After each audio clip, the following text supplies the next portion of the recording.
Well, hey, howdy, hi! Welcome back to my channel. Thank you so much for stopping by to join me today. I really do appreciate it. My name is Ellie, and I'm a witch, and today I'm going to bring you a double feature book review where I talk about Getaway Lodge, 14th Floor, and the Flayed Beating Heart. A quick preface for this video. I am getting sick. I think I looked worse in my last book review video, but I don't feel great, so we're being joined by a bowl of chicken noodle soup, and I hope that I don't sound too terrible. Okay, so I have a dual review for my last reading Nook video of this month. So it is two novelettes, both by the same author, Tolly Olden. Getaway Lodge, 14th Floor is his debut, and The Flayed Beating Hearts is his second book. This author actually reached out to me on Goodreads to offer ARCs of both of his books, though they were available already to purchase on Amazon, and you can get it for free through Kindle Unlimited. The author did only ask for a review on Amazon, but this came at the perfect time since I just wasn't feeling the second Ben Farthing book, and I did get his explicit permission to make this review, and I will leave a written review on all the book reviewing sites I am a part of as well. Without further ado, let's get into these reviews. And full spoilers for both books. I'm doing the two reviews in order of release, so we will start with Getaway Lodge, 14th Floor. This book is 39 pages on the Kindle edition, so it is the shortest book I have reviewed so far. No, I am not counting the birds. As usual, let's read the synopsis first. Some hotels don't exist on any map, and some guests never check out. Anya is on the run from the law, her past, and herself. A stolen bag of cash leads her to a strange roadside hotel hidden deep in the woods. But some buildings are hungry. Some doors don't stay shut, and some crimes demand more than guilt. They demand blood. We jump right into the action as we follow Anya out of a bank with a bag full of cash. She slides into her getaway car with partner Mark at the wheel. Now he is exceptionally nervous, while Anya is just high on adrenaline. They leave town, no issues, no cops following them or anything like that, and they are making their way several states east to a safe house that Mark found. Now Mark wants to lay low after this recent robbery, and he's rather nervous about being caught. Anya lets out a sharp laugh, shaking her head. The feds? Seriously? Why the hell would they care about us? We're just a couple of nobodies. Mark's jaw tightened and he shot her a pointed glance. You know why, he said. Ever since we got involved with Adrian, things have gotten too sloppy. Too many headlines, too many complications. Every job we've done leaves a trail, and now it's catching up with us. We're not invisible anymore. They get into a bit of an argument because Anya internally understands where he's coming from, but just has to be contrary. The radio host then starts talking about the recent robberies, so Anya very quickly changes the station, but that doesn't exactly help. More static, then a low hum, followed by something else. A whisper. Not music, not speech, just a hiss, like a breath let out close to the microphone, followed by a whispering voice, too soft to understand. They ignore this very strange whisper and instead just continue arguing. Mark is arguing that they need to get out of this life of robbery, try to be normal people, and that they have plenty of money to just become new people at this point. Anya, of course, doesn't want out of this life. She hasn't revealed the reason, but she just can't give up on this life that she has built. They keep arguing, but Anya starts to think that Mark is hiding something, which he is, but he won't reveal what it is, so she instead changes the subject and points to a gas station sign, telling him she wants a drink. Now, while he is inside the store, he is spiraling, knowing Anya will never forgive him, but for what? We don't know. In the car, Anya is doing some digging in his bag where she finds a new burner phone. Delilah, the deal still stands. Immunity for full cooperation. We'll ensure safe relocation. Trust me, Mark, this is the only way out. Mark, I'm thinking about it. Delilah, don't take too long. Clock's ticking. The phone slipped slightly in her grasp as her hand started to tremble. Her chest tightened, her breath quickened. Anya stared at the screen. The messages glared back at her like an open wound. Her breath hitched, fury rising like a wildfire, consuming her thoughts. And underneath the anger was something darker. A hollow ache she hadn't allowed herself to feel in years. We then get a flashback to when Anya was just a little girl. She's sitting on the couch listening to her mother cry and yell into the phone. Her father had just up and abandoned them. Instead of feeling sorry for her mother in this situation, she storms into the kitchen to tell her mom to stop crying and that her father wasn't coming back and she needs to just accept it. Anya then stomps her stuffed bunny out in front of her mother. We then jump back to the present day. Anya's hands trembled as she stared at Mark's phone. The messages blurred through the tears welling in her eyes. Mark's texts weren't just a deal with the FBI. They were proof that he was ready to leave her. Proof that she'd never be enough for anyone to stay. She was so sure that she was everything to Mark. Everything, and the only thing he needed. She'd turned him into the man he was. A rich man. A cool man. A man who only took her shit, not the world's. They almost have sex in the car when he returns, but she suddenly stops and grabs her bag, holding a pistol as she confronts him about the burner phone. He tries to play dumb, but she shuts that shit down real quick. Mark raised his hand, his voice trembling. It's not what you think. I didn't tell them anything. They reached out to me. They offered us a way out, Anya. A chance to start over. No running, no hiding. We could have a normal life. Her grip on the gun tightened.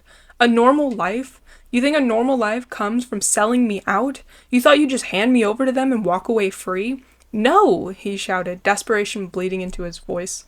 Not you. Never you. Adrian. We give them Adrian and we both get off free. And I didn't say yes. I was thinking about it, okay? Just thinking. I wanted to talk to you first, but you've been so angry, so cold. I didn't know how you'd react.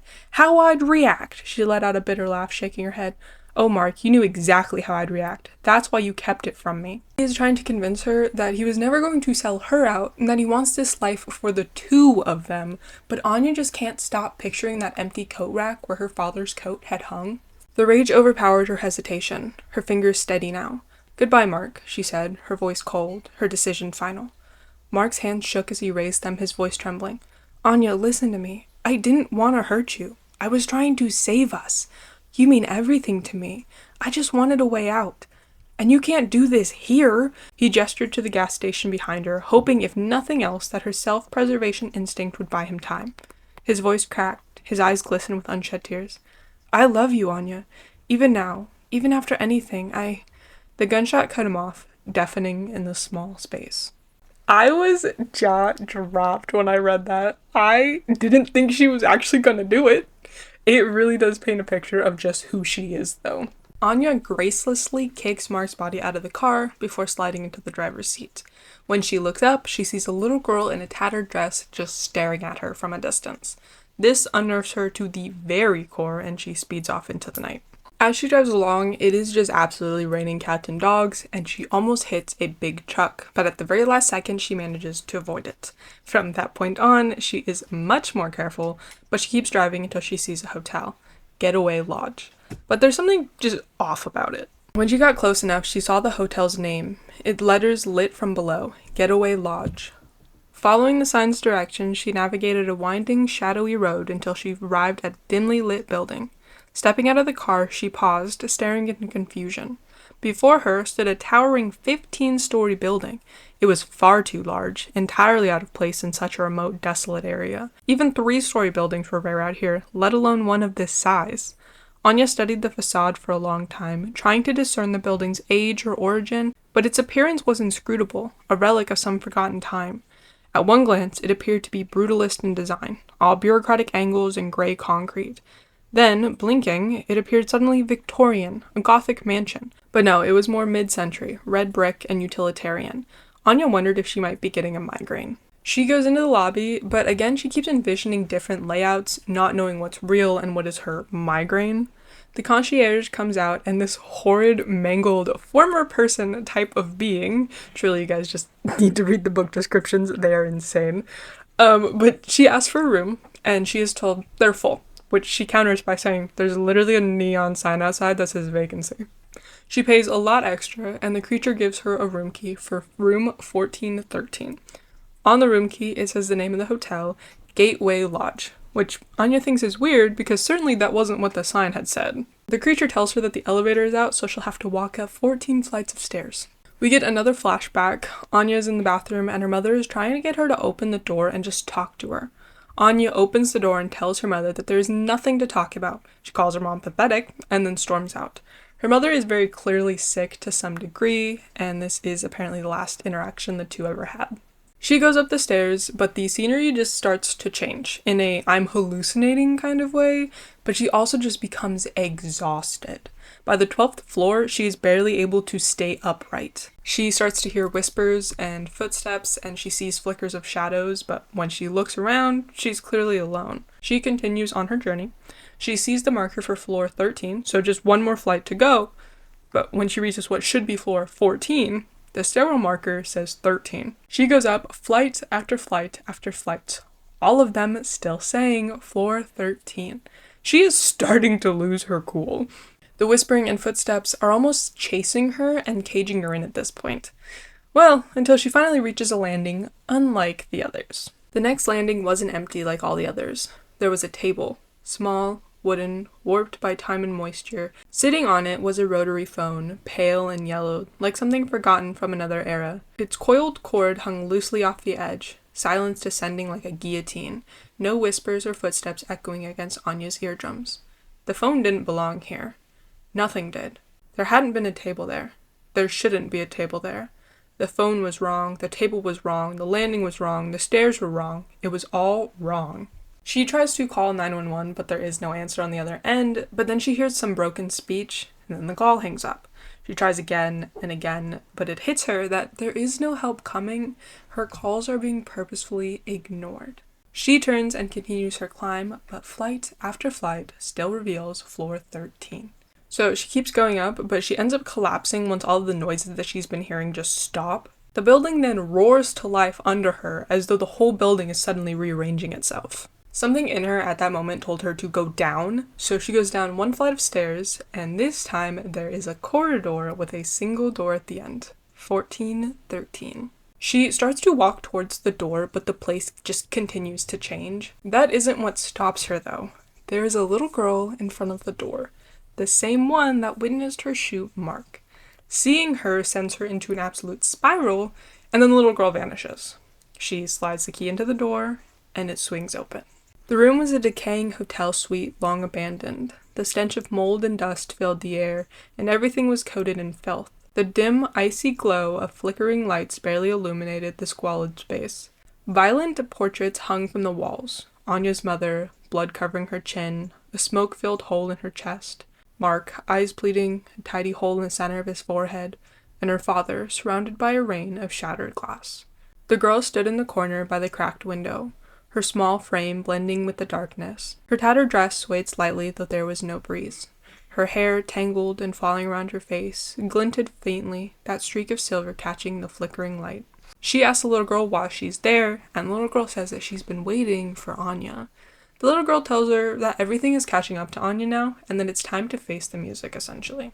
The girl crouched down in front of her, their faces inches apart. Anya spun around, determined to run, her only thought to get as far as the world would allow and never look back.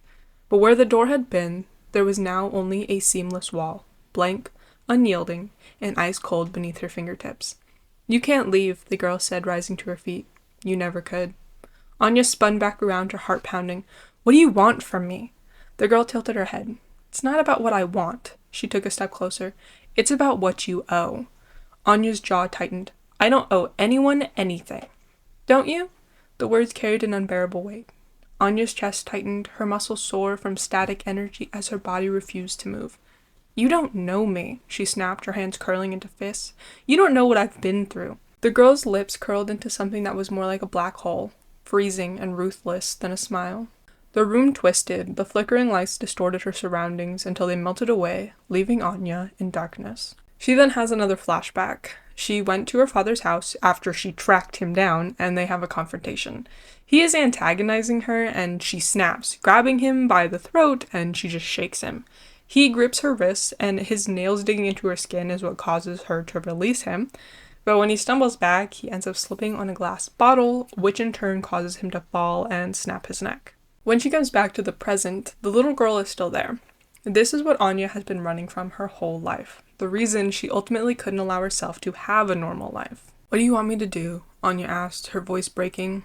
The little girl's expression softened, but it wasn't kindness, it was finality. "You already know," she said. The girl's small figure towered over Anya in the oppressive darkness. The room was silent again.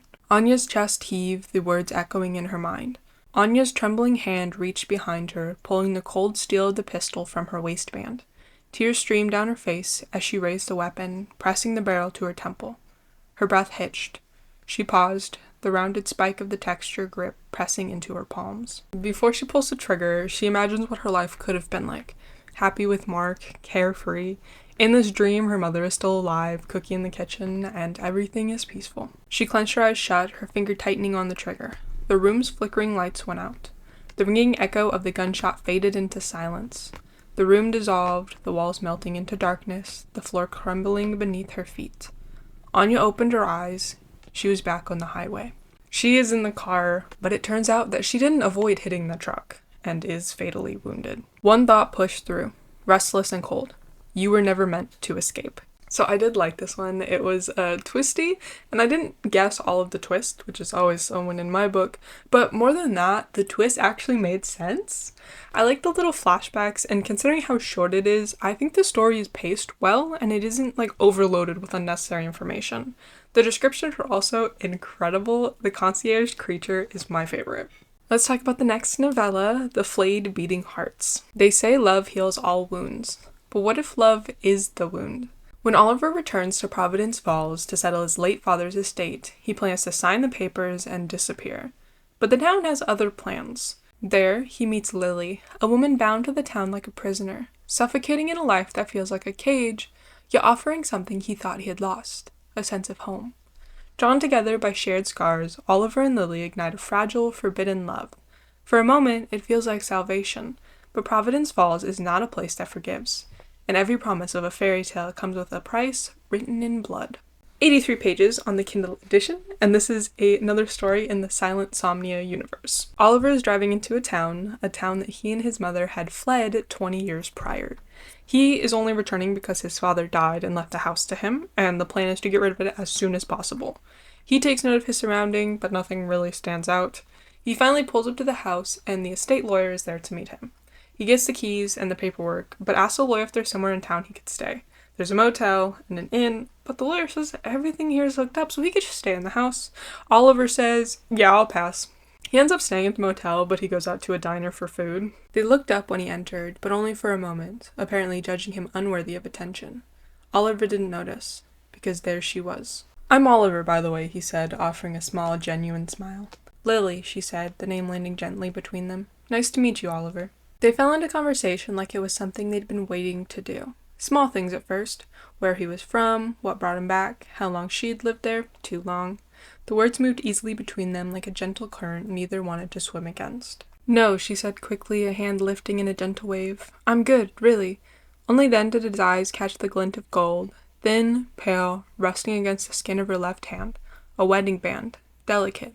Almost easy to miss. Almost.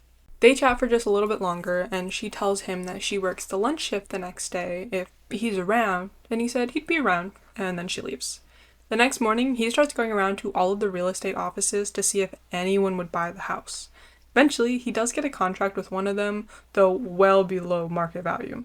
He then realizes that it's just about lunchtime, so he heads down to the diner, but before he gets there, he's stopped by the sheriff, who asked him about the house, and then gives him some cryptic advice about leaving before he starts growing roots. He gets to the diner and once again talks to Lily about nothing of consequence, but Oliver's gaze kept drifting to the small, sharp tension in her movements, the way her sleeve fell back slightly as she reached for a napkin, revealing a faint, yellowing bruise and a darker, fresher mark curling along her forearm. She of course brushes it off, but he reaches out to touch her hand to soothe her. For a moment, neither of them moved. Lily was the first to notice. 2 seats down from Oliver, a man in oil-stained overalls was watching them. She wrenched her hand back, eyes apologetic. Oliver gave a small exhale. Had he gone too far? She was married, and Oliver could guess it wouldn't help her cause at home if anyone told her husband that a stranger had come into the diner and touched her, no matter how brief and bare the contact. But the idea that any man could look at this woman and still be capable of violence, the logic of it escaped him. He ends up leaving, clearly wanting to touch her again, but refraining. Outside, the sheriff is in his car, which makes Oliver feel unsettled. Inside the diner, though, the cook tells Lily to be careful. It's a small town, and a strange man coming into the diner every day, talking to her specifically, word could easily get back to her husband. Her coworker comes to her rescue, saying that nothing was amiss, and then he needs to get back to his own business. Oliver goes to the house and knows that he needs to start finding important paperwork. He goes to the kitchen, which is disgusting, but his heart drops when he sees the same dishware that he has in his own place. Though it is not intentional, he feels sick. He doesn't want to be like his father, but here is proof that he is. As he goes through the house, he has a series of flashbacks to some of the trauma he and his mother had suffered. He does manage to find the important documents, take some pictures for the realtor, then he leaves. When he gets back to the motel, he is stressed. He hates being in town. He's been running his whole life, and he keeps thinking about what it means to be home, that he doesn't have one of those. Then someone knocks on the door, and I'm sure you can guess that it's Lily. Her husband is out of town, and she just wanted to see Oliver. They kiss, and then have sex off screen. When asked, she says that yes, it is her husband that leaves the bruises on her body. He tells her that she needs to leave this town, and she quietly shuts it down, but asks if she'll see him at the diner the next day, which he confirms. Oliver was starting to stay longer than he intended. He was making the process of actually selling the house a pain in the ass. He just wanted a reason to stay that wasn't Lily, because, plausible deniability. Lily comes over whenever her husband is out of town, and they spend a lot of time talking and flirting at the diner when he is in town. When Lily gets off one night, her coworker gives her some advice. Sharon hesitated, then lowered her voice. You know this thing with Oliver? It isn't fair. Not to him, not to Ryan either. Lily froze, the apron clutched in her hand. I heard that mechanic, Russ, joking today. Sharon cut in quickly, her eyes darting towards the dark windows. About cutting Oliver's brake lines. People laugh, but I didn't think it was funny. You should be careful. You should stop. Sharon tells her to be more careful. Sharon can't keep lying to people and saying that this is just baseless gossip. She knew that she was putting Oliver at risk. She knew that she was committing adultery. Lily had never felt like anything but a burden to everyone. What she was doing now was just concrete proof of that. Oliver was risking so much for her, and she knew that someday he'd realize she wasn't worth it. But wasn't it her right, after all these years, to spend whatever time she could with the one man who'd ever touched her like she mattered? Oliver wouldn't stick around forever, and Lily couldn't leave. It would end on its own, one way or another. Her heart shuddered behind her ribcage. I understand having shitty self-esteem, don't get me wrong. And I was also in an abusive relationship, but I don't get cheating, and there is no justifying it. I get if you can't leave and you want to seek companionship, someone you can rely on, but you don't have to fuck them, Anyways, Oliver pulls up behind her and convinces her to get into the car. They are taking a drive when Lily points out that that's his father's house right up ahead. She asks to see it, and he stops, but is clearly very uncomfortable. They do go inside, and he talks more about how empty he feels, and that after his mom died, he became a shell of a person, basically. Lily is sad for him, but before Ryan, she was a person untouched by any kind of abuse. I know how it feels, to lose and never say goodbye. My dad was the opposite of yours, she said. Warm, steady. He used to call me his little star. Made everything feel safe. And then one rainy night on the highway, his truck got hit. A young woman lost control and they crashed. They think she was speeding because she was on the run. They found all this cash. Anyway, he never came home. My jaw dropped again. It's such a subtle way to intertwine the stories, but so powerful if you've read Getaway Lodge, but also not at all important, so you don't actually have to read anything else first. Moving back to the story, they leave the house and Lily directs him to a private lake, which is of course stunning in the moonlight. At the diner sometime later, Oliver and Lily are flirting at the counter when she tells him that she actually switched one of the apple pies with one that she baked, and does he want some? At that moment, though, Father Grayson walks in. Now, Lily was supposed to go to church every Sunday per Ryan's rules, and that included Sundays that he isn't in town. Well, she skipped a Sunday when she was with Oliver, so the interaction is very tense. He tells Oliver that he should come to church. It's important to have faith, but also to be a part of the family that is the town. Oliver says he'll pass. He isn't a religious guy. Changing the subject, he asks Lily for a slice of that pie. It is mind-blowing, and he almost cries. He says that he loves it. She says she loves it too. Obviously, they mean each other. Back at the motel, Oliver is just itching to see Lily. Like, he needs to see her that night. The realtor found a buyer, and the paperwork just needs to be signed, so Oliver has no more excuses to stay in town. He wants Lily to come with him, but he has serious doubts that she'll leave. He is then shaken from this line of thinking. Outside, the vending machine clunked and hummed. The floorboards creaked in the next room. The world moved sluggish and quiet. Then, a knock. No, not a knock. A blow. Heavy and blunt. So loud it made the wall shudder and the old door frame groan on its hinges. Oliver froze, the remote slipping from his fingers onto the blanket. Another strike followed, slower this time, more deliberate. The door quivered as if something on the other side meant to come through it one way or another. He rose slowly, barefoot on the carpet, heart punching against his ribs. This wasn't her. Lily never knocked like that. She always tapped 2 quick beats, like a secret rhythm. Just before his hand touched the knob, a third bang. He flinched, then leaned in, pressing his eye to the peephole. But all he saw was the dull orange glow of the parking lot. Neon reflected in the flickers off the windshield of his Charger. Empty concrete stretching in both directions. He unlocked the door. No one. No footsteps, no shadows, just a silence too sharp to be natural. He took one cautious step onto the pavement, scanned the parking lot again, then retreated and shut the door, double locking it.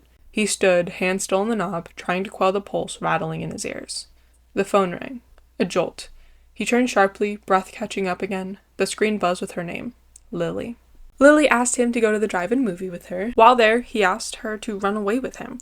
It takes her some convincing, but she does eventually agree, and they agree to meet the next day and in the same spot after he assigned all the paperwork for the sale of the house. Something in the air had changed. The sun was still there, the clouds drifting lazily above, but the light felt sour.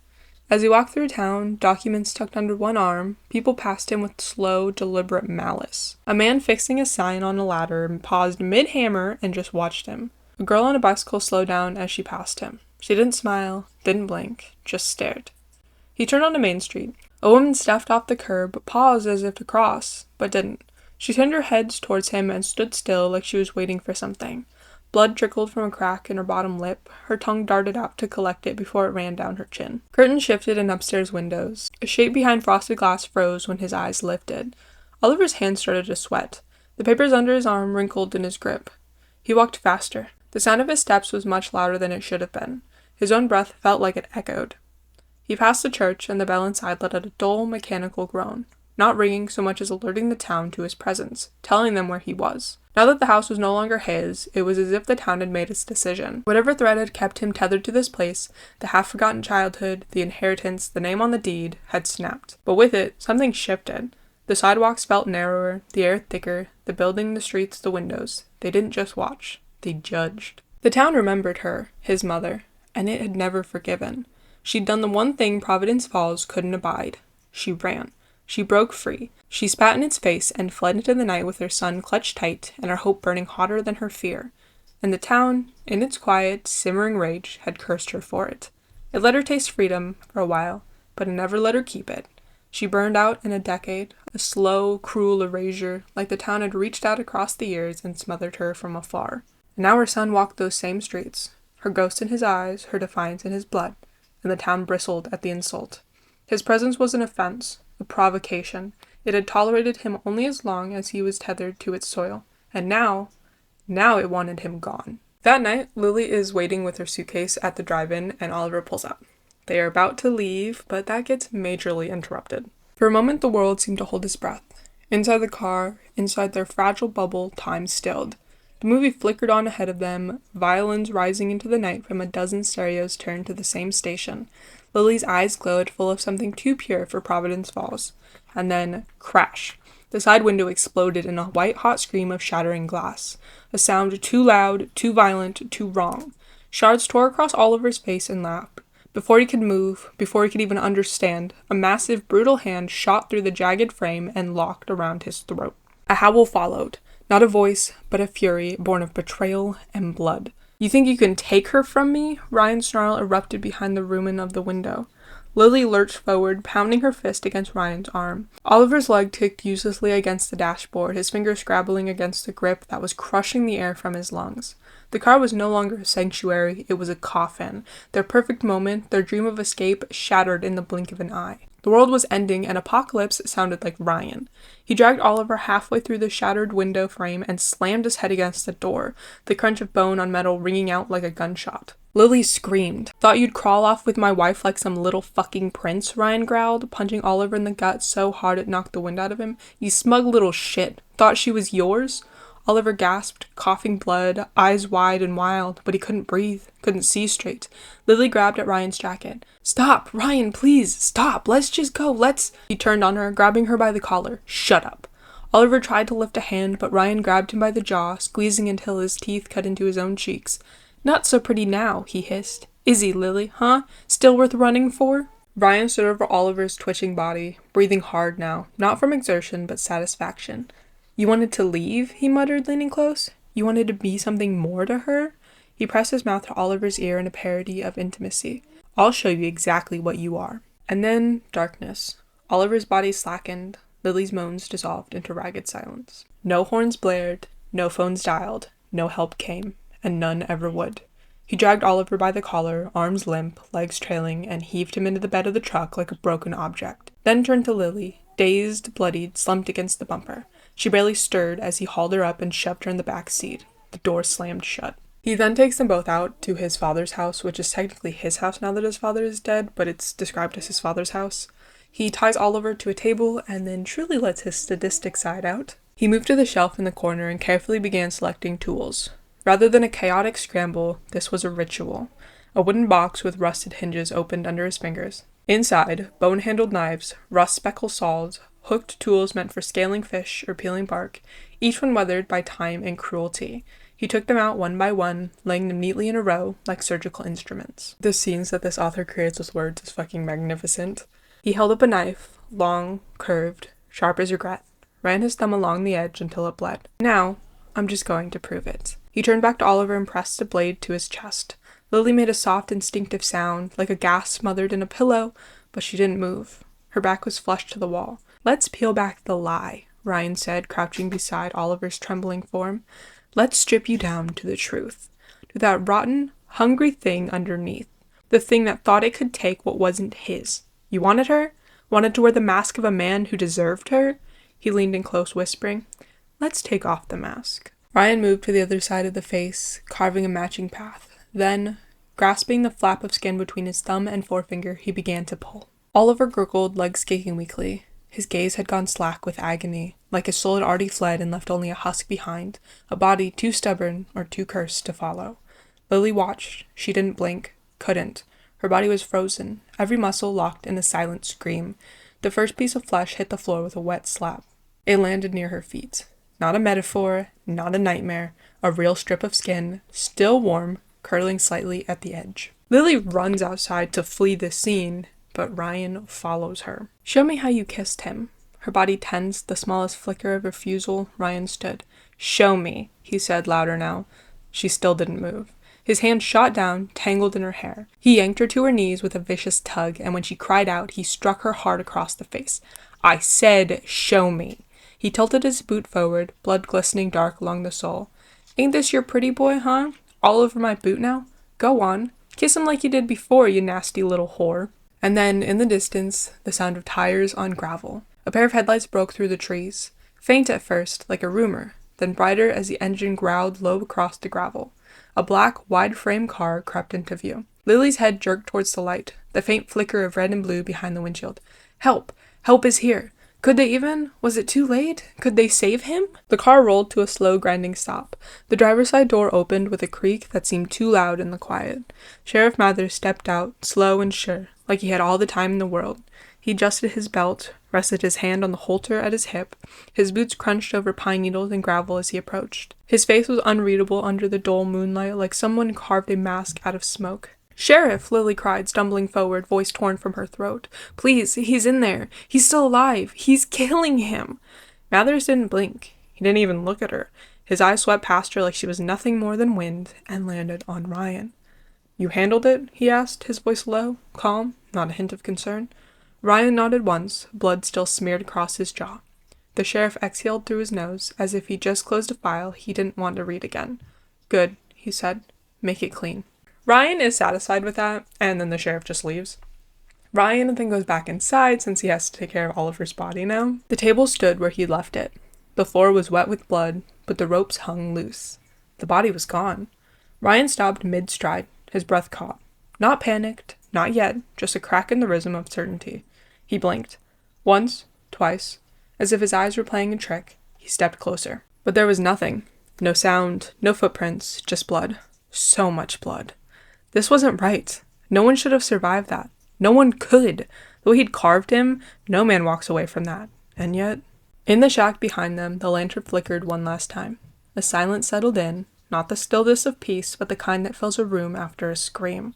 The air was tinted, not with the absence of life, but the arrival of something else, something older than grief or violence, something that had been watching, patiently, hungrily, from beneath the floorboards of the world. The air seemed to pulse, and in the corner of the shack, where blood still dripped slowly and steadily from the edge of the table, something moved. The woods outside stood silent, unaware, but within that forgotten shack, beneath the rot and ruin and blood-stained walls, something had taken root. Something watching, waiting, still breathing. So I was thoroughly impressed, like blown away. I think both of these were incredible. I have said it time and time again. I don't read horror, though. I've kind of been getting more into it, but these were fantastic. I think that the writing was really good. I didn't see any grammatical errors, and the sentences actually made sense. And I have nothing against self-published books. They do tend to have at least a handful of errors. I think that the author really paints a picture, and even when it gets uncomfy, I couldn't stop reading it and was invested. What I didn't love was the lack of chapters.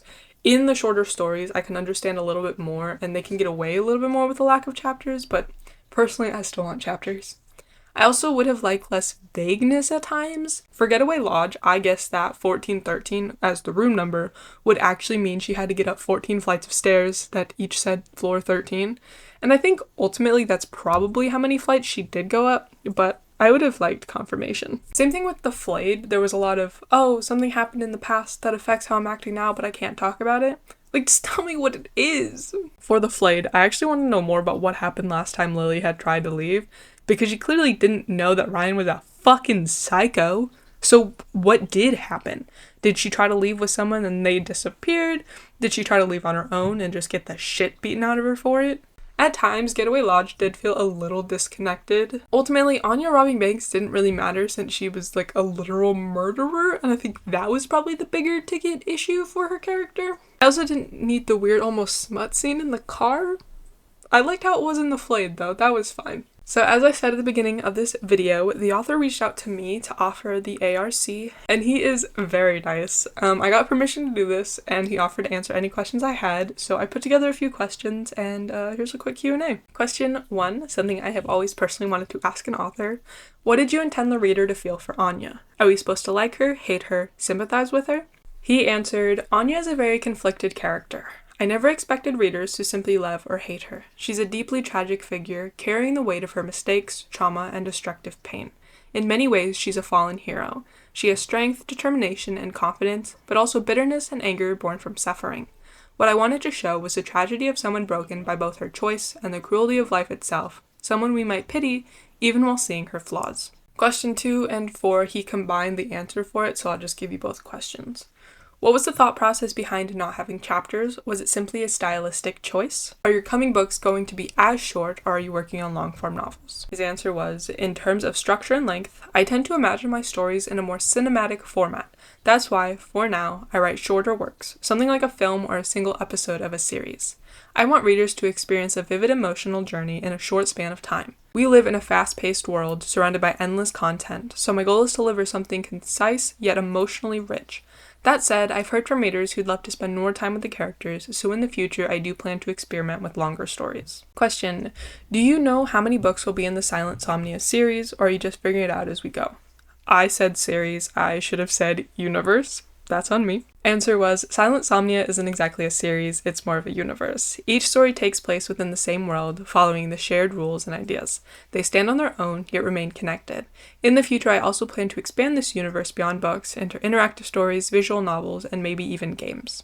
Question: how long have you been working on this series? I know that Getaway Lodge and The Flayed came out so close together, and so I assume they've been in the works for a while now. He answered, the concept of Silentsomnia has been in my head for years. I used to write down fragments and outlines for a story that never quite made it to daylight. Earlier this year, I decided to finally bring it to life as an indie author. Getaway Lodge 14th Floor became my debut. It was actually written years ago, but I reworked and released it in its current form. The Flayed came later, written this summer. It's a 2-part story with the second part planned for release around November to December. Question: is there any real-life inspiration for your works, personal experience or otherwise, or are these completely drawn from your imagination? He answered, many of my characters and stories carry traces of personal experience. Horror often becomes a reflection of the character's psychological states. Having been through a lot in my own life, I try to draw on that emotional weight and transform it into characters and stories that feel human.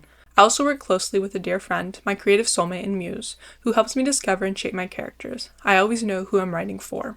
Last question, is there anything else you want to share or things that you think people might be curious about? He said, in the near future, my focus is on releasing the Flayed Part 2 and then my next major project, The Bus to Nowhere. It's a very personal and powerful story, and I hope it will connect with readers on a deeper level.